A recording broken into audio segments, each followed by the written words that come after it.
अभी मैं आपको जो कहानी सुनाने जा रहा हूँ, उस कहानी को सुनने के बाद में आपको ऐसा लगेगा कि मुझे अभी कुछ एक्शन लेना है, मेरे टाइम की वैल्यू ये है और मुझे अभी इस टाइम को बचाना है और कुछ बड़ा करना है। ये कहानी आपको जिंदगी भर याद रहने वाली है, क्योंकि कहानी हम कभी नहीं भूलते हैं। कहानी हमें जिंदगी भर याद रहती है। हम कोई लेसन पढ़ते हैं, कुछ सीखते हैं, वो हम भूल सकते हैं, लेकिन कहानी हमें जिंदगी भर याद रहती है। यह कहानी है एक किंगडम की, एक ऐसे राज्य की जहां पर हर 5 साल में एक राजा को चेंज किया जाता है। तो जब भी राजा के 5 साल कंप्लीट हो जाते हैं, उसको भेज दिया जाता है एक ऐसे जंगल के अंदर जहां पर खाने के लिए कुछ नहीं होता है, जहां पर जानवर होते हैं, वही जानवर खा लेते हैं। उसके बाद में जब एक राजा के 5 साल कंप्लीट होने ही वाले होते हैं, उस राजा को नए कपड़े पहनाए गए, उसको हाथी पे बैठाया गया और उसके बाद में उसको गुड बाय कहने के लिए उसको बोट पे बैठा दिया, जहाज पे बैठा दिया और उसको गुड बाय किया गया। उसको भेज दिया गया एक ऐसे जंगल के अंदर जहां पे उसके पास खाने के लिए कुछ भी नहीं है, जहां पे वो अपना गुजारा भी नहीं कर सकता। तो जैसे ही वो राजा भेज दिया जाता है, उसके बाद में वो सोचते हैं कि अब नया राजा कौन बनेगा हमारे राज्य का। तो उनको पता होता है कि हमारे राज्य में एक बंदा ऐसा है जो बहुत होशियार इंसान है और उसको राजा बना देना चाहिए। तो जैसे ही गांव के सारे लोग जाते हैं उस इंसान के पास में और रिक्वेस्ट करते हैं कि क्या आप हमारे राजा बनोगे, तो वो बंदा मना बोल देता है, क्योंकि उसको सारी बातें बताई जाती है कि हर 5 साल के बाद, यानी कि जब आपके 5 साल कंप्लीट हो गए, तो आपको 5 साल के बाद में आपको ऐसी जगह पर भेज दिया जाएगा जहां पर जानवर ही खा लेंगे, जहां पर जीवन नहीं है। तो उसके बाद में उस जगह के काफी लोगों ने बहुत बारी बोला कि प्लीज आप हमारे जगह के राजा बन जाओ, आप बहुत होशियार हो, बहुत चालाक हो, आप बहुत अच्छे तरह से इस जगह को चलाओगे, आप बहुत अच्छे तरीके से सबका ध्यान रखोगे। सबकी रिक्वेस्ट करने के बाद में उस इंसान ने बोल दिया हाँ कि मैं आपकी जगह का राजा बनने के लिए भी तैयार हूँ और मैं इस बात को भी एग्री करता हूँ कि 5 साल के बाद में मैं ऐसी जगह भेज दिया जाऊंगा जहाँ पे कोई जीवन नहीं है, ऐसी जगह पर भेज दिया जाऊंगा। तो जैसे ही वो इंसान राजा बन जाता है, 3 दिन के बाद में वो राजा अपने जगह के लोगों को बोलता है कि वो कौन सी जगह है जहाँ पे आप हर बार 5 साल कंप्लीट होने के बाद में उस राजा को भेज देते हो उस जंगल के अंदर। वो राजा जाता है अपने लोगों के साथ में उस जंगल के अंदर, विजिट करता है, देखता है कि वो कौन सी जगह है। विजिट करके देखता है कि वहाँ पे बहुत राजाओं की बॉडीज पड़ी है, बहुत राजाओं की लाशें पड़ी है। वो इतना ज्यादा घना जंगल है, वहाँ पे देखता है कि बहुत अलग अलग तरह के जानवर है। उसके बाद में राजा का चलता है दिमाग। उस जगह को देखने के बाद में राजा क्या प्लानिंग करता है, राजा अपने 5 साल में बहुत ही गजब की प्लानिंग करता है। यही से आपको कुछ सीखना है।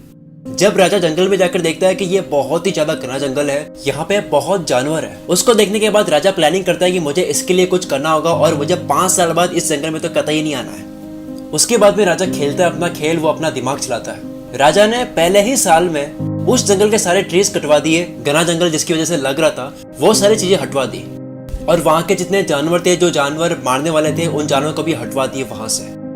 राजा ने दूसरे साल में उस पर और काम किया, उसको और थोड़ा सा ऐसा बनाया गया कि वो जंगल ना लगे। तीसरे साल में वहां पे एग्रीकल्चर का काम चलाया गया। चौथे साल में वहां पे काफी सारी बिल्डिंग्स बनने लगी, वहां पे कॉम्प्लेक्स बनने लगे, वहां पे लोगों ने घर बनाने शुरू कर दिए, वहां पे रोड वगैरह बननी शुरू हो गई और काफी हद तक बन गया था कि वहां पे जाकर रह सकते हैं। 5वें साल में पूरा का पूरा वहां पे लोगों का रहने का पूरा इंतजाम भी कर दिया।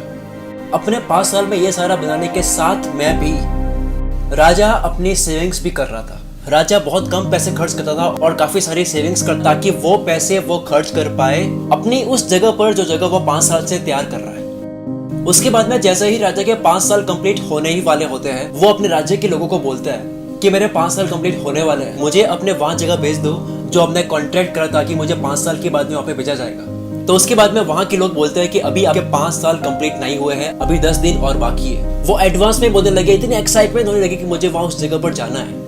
तो जैसे ही 5 साल पूरी तरह से कंप्लीट हो जाते हैं, उस राजा को नए कपड़े पहनाए गए, उस राजा को गुड बाय कहने के लिए हाथी पर बैठाया गया। लेकिन वहां के लोगों ने देखा कि यार राजा तो अभी भी हंस रहा है। हर बार ऐसा होता था कि जितनी बार राजा चेंज होता था, तब 5 साल कंप्लीट होते थे तो हर बार राजा रोता हुआ जाता था और ये राजा तो हंसता हुआ जा रहा है। लोगों ने पूछा कि आप हंस क्यों रहे हो, तो राजा सबको बोलता है, और ये लाइन आपने बहुत जगह सुन रखी होगी।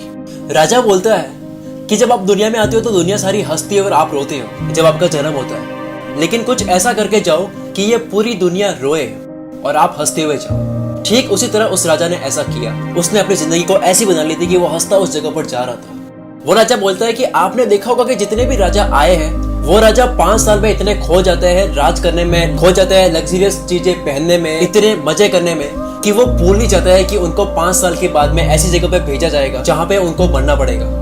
लेकिन मैंने 5 साल में अपनी उस जगह को भी ठीक किया। मुझे ये पता था कि मुझे 5 साल के बाद में कहाँ भेजा जाएगा, उसके लिए मैंने उस पर वर्क किया। मेरे पास यही टाइम था काम करने के लिए, मैं खोया नहीं। मैं राजा जरूर था, लेकिन राजा बनने के बाद में मैं ये नहीं बोला कि मेरा आने वाला टाइम कैसा होगा। मैंने अपने फ्यूचर की प्लानिंग की। तो जब वो राजा जाता है, वो खुश होते हुए जाता है, अपनी सारी सेविंग्स को लेकर जाता है, जो सेविंग उसने करी थी राजा होने के बाद में, जितने उसने पैसे कलेक्ट करे थे, जितनी उसने चीजें कलेक्ट करी थी।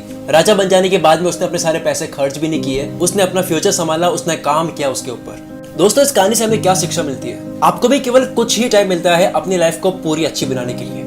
आप अगर मेरी एज की हो, अगर आपकी एज आती है 16 से 24 के बीच में, तो ये आपकी गोल्डन एज है। इस एज में आपको जितना जोश मिलता है, जितना आपको जज्बा मिलता है, जितनी एक्साइटमेंट आपके अंदर भरी होती है, उतनी आपकी दूसरी एज में नहीं होती है। इस एज में आपको इतनी मेहनत करनी है कि आपका फ्यूचर अच्छा हो, क्योंकि अगर आप इस एज में मजे करते हो, इस एज में आप केवल एंजॉय करते हो, एंटरटेनमेंट में ही ध्यान देते हो, तो हो सकता है कि बाकी राजाओं की तरह आपको भी ऐसे जंगल में जाना होगा, यानी कि आपको ऐसी गरीबी में जाना होगा जहाँ पे आपको जानवर खाया जाएगा, यानी कि आपकी गरीबी आपको खा जाएगी। लेकिन अगर आप चतुर राजा की तरह बनते हो, जो लास्ट में आया था, उसकी तरह आप अगर प्लानिंग करते हो, काम करते हो उस पे, तो आप आने वाले टाइम में अपनी लाइफ पूरी अच्छी निकाल सकते हो, बिल्कुल उस राजा की तरह जिसने अपने लिए उस जंगल को, पूरा जंगल कटवा के उस जंगल की बजाय एक किंगडम बना दिया, एक पूरा अलग राज्य बना दिया। क्या आप अपनी जिंदगी का एक राज्य बना रहे हो, या फिर आप अपनी जिंदगी के जंगल को जंगल ही बनाकर रख रहे हो? अगर आपको ये स्टोरी अच्छी लगी तो स्टोरी को शेयर करो अपने सारे दोस्तों के साथ में। ये कहानी आपको जिंदगी भर याद रहने वाली है। 10 साल बाद भी कोई आपको कहानी सुनाएगा तो आपको यार ये कहानी मैंने सुनी हुई है, क्योंकि कहानी जिंदगी भर याद रहती है, लेकिन बातें याद नहीं रहती है। इस कहानी को शेयर करो अपने फ्रेंड के साथ में। आप मुझे इंस्टाग्राम पे भी फॉलो कर सकते हो, वहां पे भी मैं कंटेंट अपलोड करता हूँ। अब तक के लिए सिर्फ इतना ही। मैं शकील कुल मित्र से